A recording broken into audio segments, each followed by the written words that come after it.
আজকে ঘোষণা করা হয়েছে রাজ্যের বাজেট। সেখানে গত অর্থবর্ষে যে পরিমাণ টাকা শিক্ষা খাতে খরচের জন্য বরাদ্দ করা হয়েছিল তার তুলনায় খরচ করা হয়েছে অনেকটাই কম। এবং এই বছর যে পরিমাণ টাকা উন্নয়ন খাত মানে উন্নয়নমূলক প্রকল্পের জন্য যে শিক্ষা খাতে উন্নয়নমূলক প্রকল্পের জন্য যে পরিমাণ অর্থ বরাদ্দ করা হয়েছিল সেই অর্থের খরচও কিন্তু যথেষ্ট কম।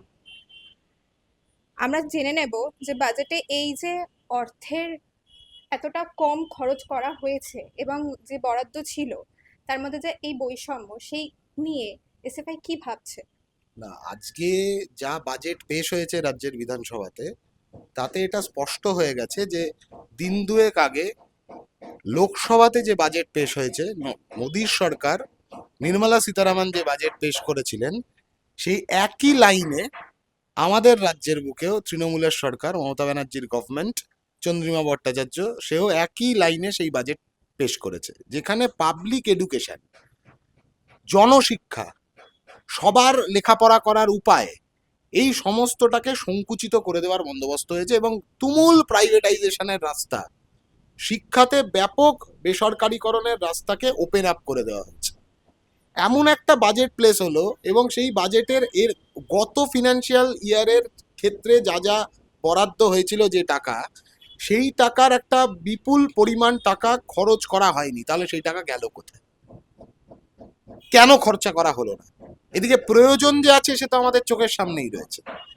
গত ফিনান্সিয়াল ইয়ারে 2025-26 ফিনান্সিয়াল ইয়ারে শিক্ষা খাতে বরাদ্দ করা হয়েছিল আমাদের রাজ্য বাজেটে 50,559 কোটি টাকা।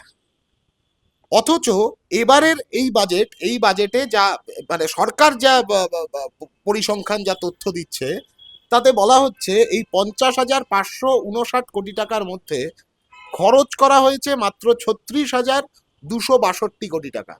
তাহলে বাকি টাকাটা কেন খরচ করা হলো না? এক নম্বর কথা। দু নম্বর কথা, এটা বোঝাই যাচ্ছে যে একদিকে শিক্ষা আর একদিকে শিক্ষা, ক্রীড়া, সংস্কৃতি ইন্টারকানেক্টেড একটা বাজেট অ্যালোকেশন হয়। সেই অ্যালোকেশনের ক্ষেত্রেও দেখা গেল যে গত ফিনান্সিয়াল ইয়ারে 25-26 ফিনান্সিয়াল ইয়ারে 10,830 কোটি টাকা ক্রীড়া মানে শিক্ষা, ক্রীড়া, সংস্কৃতি এই ক্ষেত্রে অ্যালোকেট করা হয়েছিল। অথচ তার মধ্যে খরচ করা হয়েছে 8,839 কোটি টাকা। বাকি প্রায় 2,000 কোটি টাকা, এই 2,000 কোটি টাকা কোথায় গেল? এটা স্পষ্ট যে খরচা করা হচ্ছে না। এই যে বলবার সময় বলা হচ্ছে অনেক কথা। এবারেও তো শিক্ষা খাতে বরাদ্দ ঘোষণা করলো, মানে 26-27 ফিনান্সিয়াল ইয়ারের জন্য বরাদ্দ ঘোষণা করলো 51,530 কোটি টাকা। ঘোষণা করার সময় এটা দেখানো হচ্ছে যে লেখাপড়ার জন্য আমি বেশি খরচা করছি, বা যদি খোলা চোখে কেউ দেখে তাহলে তার মনে হবে যে গতবার সরকার 50,000 কোটি টাকা খরচা বরাদ্দ ঘোষণা করেছিল, এবার আরো 1,000 কোটি টাকা বাড়িয়ে 51,000 কোটি টাকা বরাদ্দ ঘোষণা করছে। কিন্তু আদপে খরচের বেলায় দেখা যাচ্ছে যে শিক্ষার জন্য খরচ করা হচ্ছে না। বাজেটে অ্যালোকেটেড ফান্ড, সেই ফান্ড শিক্ষার জন্য, পরিকাঠামোর জন্য খরচ করা হচ্ছে না। গোটা বাজেটের ভাষণের মধ্যে কোথাও ইনফ্রাস্ট্রাকচারাল ডেভেলপমেন্টের কথা নেই। Budget is all about infrastructure. কিভাবে তুমি ইনফ্রাস্ট্রাকচার ডেভেলপ করবে, কিভাবে তুমি বন্ধ স্কুল খুলবে, কিভাবে তুমি কলেজ বিশ্ববিদ্যালয়ের পরিকাঠামো উন্নয়ন করবে, তার কোনো ধরনের কোনো দিশা নেই, তার কোনো ধরনের কোনো ব্লুপ্রিন্ট নেই বাজেটের মধ্যে। কর্মসংস্থান, কিভাবে কাজ তৈরি করা হবে, লেখাপড়া শেখবার পরে কাজের জায়গার সম্ভাবনা কিভাবে বাড়ানো হবে রাজ্যের মাটিতে, তার কোনো রকম কোনো ব্লুপ্রিন্ট নেই। অথচ একটা ভাতামুখী বাজেট, যে বাজেট বলছে যে 21 বছর বয়সী ছেলেমেয়েরা, তারা মানে 21 বছর থেকে 40 বছর পর্যন্ত, তারা হচ্ছে যে টানা 5 বছর 1,500 টাকা করে পাবে বলছে। সেটা কতটা বাস্তবায়িত হবে সেটা সময় বলবে। কিন্তু মুশকিল হচ্ছে যে এই বয়সী ছেলেমেয়েরা সবচেয়ে বেশি সংখ্যক এই মুহূর্তে দাঁড়িয়ে পশ্চিমবাংলার লেখাপড়ার আঙিনা থেকে সরে গিয়ে তারা বাধ্য হচ্ছে পরিযায়ী শ্রমিকে পরিণত হতে। পরিযায়ী শ্রমিকের জন্য কিন্তু কোনো কথা নেই। আমরা দীর্ঘদিন ধরে বলে এসেছি পরিযায়ী শ্রমিকের পরিবারের ছেলে মেয়েদের জন্য নির্দিষ্ট বিশেষ স্কলারশিপের ঘোষণা করতে হবে। কোনো কথা রইল না সেই নিয়ে। পরিযায়ী শ্রমিকদের সামাজিক সুরক্ষার জন্য কোনো কথা রইল না। তাদের পরিবারের ছেলেমেয়েরা কিভাবে পড়াশোনা করবে তার কোনো উপায় রইল না। অতএব সরকার চাইছে বেকার ম্যানুফ্যাকচার করতে।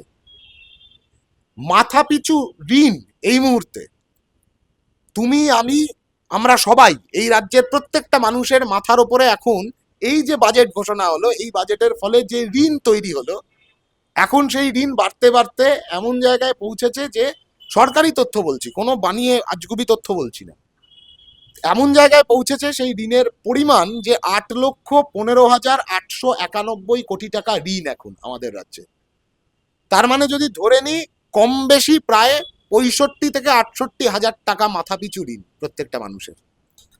21 বছর বয়সী একটি ছেলে মেয়ে, তাকে লেখাপড়ার সুযোগ দেওয়া হবে না, তাকে চাকরি বাকরির সৎ পথে উপার্জন করার সুযোগ দেওয়া হবে না, অথচ তার মাথার ওপরে 68 হাজার টাকার ঋণ চাপিয়ে এক বছরে 68 হাজার টাকা ঋণ চাপানো হবে, আর তাকে বেকার ভাতার লাইনে দাঁড় করিয়ে দেওয়া হবে 1500 টাকা হাতে ধরিয়ে দিয়ে। অথচ এই বরাদ্দই যদি ইনফ্রাস্ট্রাকচার ডেভেলপমেন্টের জন্য করা যেত, যদি কলকারখানা তৈরি করবার পেছনে এই বরাদ্দকে কাজে লাগানো যেত, যদি অ্যালোকেট করা যেত, যদি শিল্পের সম্ভাবনা পশ্চিমবাংলার মাটিতে তৈরি করার উপায় বার করা যেত, তাহলে এই ছেলে মেয়েই হচ্ছে যে 21 বছর বয়সে তারা 1500 কেন 15,000 টাকা প্রতি মাসে সৎ পথে মাথা উঁচু করে উপার্জন করবার উপায় পেত। এই উপায় সরকার রাখতে চাইছে না। কম্পোজিট গ্রান্টের টাকা, স্কুলগুলো ধ্বংসস্তূপে পরিণত হয়েছে, একটা টু শব্দ করলো না। এ তো স্পষ্ট, এই যে 36,262 কোটি টাকা গত শিক্ষাবর্ষে সরকার খরচা করলো, এর যে বাকি টাকাটা প্রায় তোমার হচ্ছে 14-15 হাজার কোটি টাকা, যে টাকাটা খরচা হয়নি, সেই টাকা যদি অ্যালোকেটেড হতো for composite grant, for college university development, নতুন স্কুল তৈরি করা, সরকারি এডেড নতুন স্কুল নির্মাণ করা, হানাবাড়ির মতো যে স্কুলগুলো পড়ে আছে পরিত্যক্ত অবস্থায়, সেই স্কুলগুলোকে উদ্ধার করা, আবার পুনরুদ্ধার করা, তাহলে এই টাকা তো সেইখানে খরচা করা যেত। কেন হলো না খরচা? কম্পোজিট গ্রান্টের টাকা কোথায় গেল? সরকার কার্যত চাইছে না পশ্চিমবাংলার সরকারি শিক্ষা ব্যবস্থা, জনশিক্ষা ব্যবস্থা, সরকারি স্কুল কলেজ বিশ্ববিদ্যালয় এগুলো টিকে থাকুক। সরকার চাইছে না ছেলেমেয়েরা পড়াশুনো করতে যাক। ড্রপ আউট হওয়া লক্ষ লক্ষ ছাত্রছাত্রী, আমরা শুধু বলছি না, একের পর এক সার্ভের রিপোর্ট আসছে, গোটা বাংলার মানুষের কাছে এটা পরিষ্কার ড্রপ আউট কোন জায়গায় এখন পৌঁছেছে। লাখ লাখ ছেলে মেয়ে বাধ্য হচ্ছে পরিযায়ী শ্রমিক হয়ে অন্য রাজ্যে চলে যেতে। লাখ লাখ মেয়েরা তারা বাধ্য হচ্ছে লেখাপড়ার আঙিনা থেকে সরে গিয়ে তারা বাল্যবিবাহের শিকার হচ্ছে। এই ড্রপ আউট হওয়া ছেলে মেয়েদেরকে শিক্ষার মূল স্রোতে ফেরানোর জন্য আমরা দীর্ঘদিন ধরে বলছি স্পেশাল স্টিমুলাস আর্থিক প্যাকেজের দরকার, সরকারকে ঘোষণা করতে হবে। কোভিড পরবর্তী সময় থেকে বারংবার আমরা বলে আসছি, বাংলার স্কুল শিক্ষাকে, বাংলার পাবলিক এডুকেশন সেক্টরকে যদি আবার মানুষকে সেই পাবলিক এডুকেশনের প্রতি তাদের আগ্রহ ফেরাতে হয়, যদি রেলেভেন্স ফেরাতে হয়, তাহলে স্পেশাল স্টিমুলাস প্যাকেজ দরকার ড্রপ আউট হওয়া ছেলে মেয়েদের শিক্ষার মূল আঙিনায় ফেরানোর জন্য।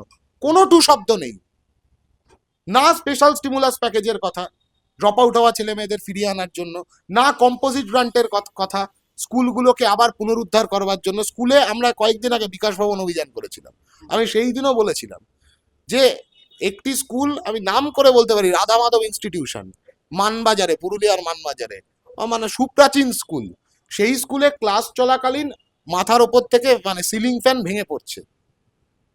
ইনফ্রাস্ট্রাকচারের অভাব, স্কুল পরিচালনা করবার মতন ফান্ড নেই, চক ডাস্টার কেনার টাকা নেই স্কুলগুলোতে এই মুহূর্তে। Government aided, government sponsored school, 240 টাকার বেশি যেমন খুশি মাইনে নেওয়া হচ্ছে ছেলে মেয়েদের কাছ থেকে সরকারি নিয়ম লঙ্ঘন করে, যাতে স্কুল চালানো যায়। এই টাকাটা দেওয়ার কথা কি সরকার, এই টাকাটা দেওয়ার কথা কি ছাত্রছাত্রীদের? এই টাকাটা দেওয়ার কথা তো সরকারের, কিন্তু সরকার মুখ ঘুরিয়ে রেখেছে। একই জিনিস আমরা দেখেছি এই দিন দুয়েক আগে কেন্দ্রীয় সরকারের বাজেটের ক্ষেত্রেও। এই কম্পোজিট গ্রান্টের টাকা দেওয়ার কথা, 60% দেওয়ার কথা সেন্ট্রাল গভর্নমেন্টের, 40% দেওয়ার কথা স্টেট গভর্নমেন্টের। দুটো গভর্নমেন্টই কম্পোজিট গ্রান্টের টাকা নিয়ে নীরব হয়ে আছে, চুপ করে আছে, একটা টু শব্দ করছে না। কলেজের পরিকাঠামো তৈরি করা, বিশ্ববিদ্যালয়গুলোর পূর্ণাঙ্গ পরিকাঠামো তৈরি করা। পশ্চিমবাংলার একাধিক বিশ্ববিদ্যালয় এখন বেসিক্যালি এক একটি কলেজের একটি রুম থেকে পরিচালনা হচ্ছে। মহাত্মা গান্ধী বিশ্ববিদ্যালয় মহিষাদল কলেজের একটা ঘর থেকে পরিচালনা হয়, হুগলিতে একই অবস্থা, সিঙ্গুর কলেজের একটা ঘর থেকে একটা বিশ্ববিদ্যালয় পরিচালনা হচ্ছে। নাম কেউ আসতে, তার কোনো ভিত্তি নেই। একাধিক ইউনিভার্সিটির এই অবস্থা, কিন্তু ঘোষণা হয়ে গেছে, নাম ঘোষণা হয়েছে, কিন্তু তা পরিচালনা হয় না। মুর্শিদাবাদ বিশ্ববিদ্যালয় কেএন কলেজের দুটো ঘর থেকে সেই বিশ্ববিদ্যালয় পরিচালনা করা হচ্ছে। এদের জন্য কি অ্যালোকেশন? মাদ্রাসা এডুকেশনের জন্য কটা টাকা অ্যালোকেশন করা হচ্ছে? একের পর এক মাদ্রাসা ধ্বংসস্তূপে পরিণত হয়েছে পশ্চিমবাংলার মাটিতে। নতুন মাদ্রাসা তৈরি হয়নি। গত 15 বছরে 14 বছরে গোটা পশ্চিমবাংলার মাটিতে মাত্র 9টা নতুন মাদ্রাসা তৈরি হয়েছে। সেই 9টাও চলবার মতন অবস্থা নেই। মাদ্রাসা বোর্ডটাকে একেবারে ঠিক যেমন ভাবে এসএসসি পিএসসি কে নিষ্ক্রিয় করে রাখা হয়েছে, একই রকম ভাবে মাদ্রাসা বোর্ডকেও নিষ্ক্রিয় করে রাখা হয়েছে। আজকেই মাদ্রাসা শিক্ষকরা তারা হচ্ছে যে সল্টলেকে গিয়েছিল, তাদেরকে গ্রেপ্তার করা হয়েছে ইত্যাদি। আমি দেখছিলাম চিৎকার করে তারা বলছে যে মাদ্রাসায় পড়াশুনো করা ছেলেমেয়েরা মিড ডে মিল পাচ্ছে না। কেন পাবে না? সরকার তার দায়িত্ব নিক। দীর্ঘদিন ধরে তারা এই কথা বলছে, কিন্তু তার কোনো রকম রিফ্লেকশন, মানে ছাত্রছাত্রীদের দাবি দেওয়া, ছাত্রছাত্রীদের মনোভাব, অভিভাবকদের মনোভাব, স্কুলের শিক্ষকদের মনোভাব, শিক্ষানুরাগী মানুষজনদের মনোভাব এই বাজেটে রিফ্লেক্টেড হচ্ছে না। বাজেটে বেসিক্যালি রিফ্লেক্টেড হচ্ছে যারা বেসরকারি কলেজ, বেসরকারি স্কুল, বেসরকারি বিশ্ববিদ্যালয় শিক্ষাকে পণ্য হিসেবে, কমোডিটি হিসেবে বিক্রি করে মুনাফা লুটতে চায়, তাদের মনোভাব রিফ্লেক্টেড হচ্ছে বাজেটের মধ্যে। স্পষ্ট হয়ে গেছে, সরকারি স্কুল তুলে দিয়ে গ্রামে গ্রামে তৃণমূলের নেতারা তারা বেসরকারি স্কুল চালানোর দিনের পর দিন চেষ্টা করে যাচ্ছে। সেই বেসরকারি স্কুলের যদি ফি স্ট্রাকচার আমরা ঘোষণা করবো, আমরা খুব শিগগিরই হচ্ছে যে সেই সমস্ত ফি স্ট্রাকচার মানুষের সামনে আনবো। তৃণমূলের নেতার স্কুল আকাশ ছোঁয়া ফি স্ট্রাকচার, আর ঠিক তার 1 কিলোমিটারের মধ্যে যে সরকারি স্কুলটা ছিল সেই সরকারি স্কুলটাকে স্কুইজ করে মেরে দেওয়া হয়েছে। মৃত্যু ঘোষণা করা হচ্ছে সরকারি লেখাপড়ার, পাবলিক এডুকেশনের মৃত্যু ঘোষণা করা হচ্ছে প্রত্যেক দিন। এই দুটো বাজেটই, কেন্দ্রীয় সরকারের বাজেট এবং রাজ্য সরকারের বাজেট, পাবলিক এডুকেশনের ডেথ সার্টিফিকেট হিসেবে উঠে আসছে। পাবলিক এডুকেশনকে যদি রক্ষা করতে হয় তাহলে সরকারি টাকার অ্যালোকেশন পাবলিক এডুকেশনের জন্য, সরকারি শিক্ষার জন্য, স্কুল কলেজ বিশ্ববিদ্যালয় নির্মাণ করবার জন্য, পুনর্গঠন করবার জন্য, কাজ তৈরি করবার জন্য সরকারি টাকা অ্যালোকেট করতে হবে, তবেই পাবলিক এডুকেশন বাঁচতে পারে। অতএব এই বাজেট পাবলিক এডুকেশনের বিরুদ্ধে তৈরি করা একটি বাজেট, অতএব এই বাজেট পাবলিক ওপিনিয়নেরও বিরুদ্ধে তৈরি করা একটি বাজেট, এটা স্পষ্ট হচ্ছে। এই ভিডিওটিকে লাইক করুন, আপনার গুরুত্বপূর্ণ মতামত কমেন্টের মাধ্যমে আমাদের জানান এবং আমাদের চ্যানেলের ভিডিও সবার আগে দেখার জন্য ইউটিউবে গণশক্তিকে সাবস্ক্রাইব করুন, ফেসবুকে ফলো করুন এবং শেয়ার করুন আপনার পরিচিতদের মধ্যে। আমাদের চ্যানেলে আপলোড হওয়া ভিডিও নোটিফিকেশন পেতে বেল আইকনটি ক্লিক করতে ভুলবেন না।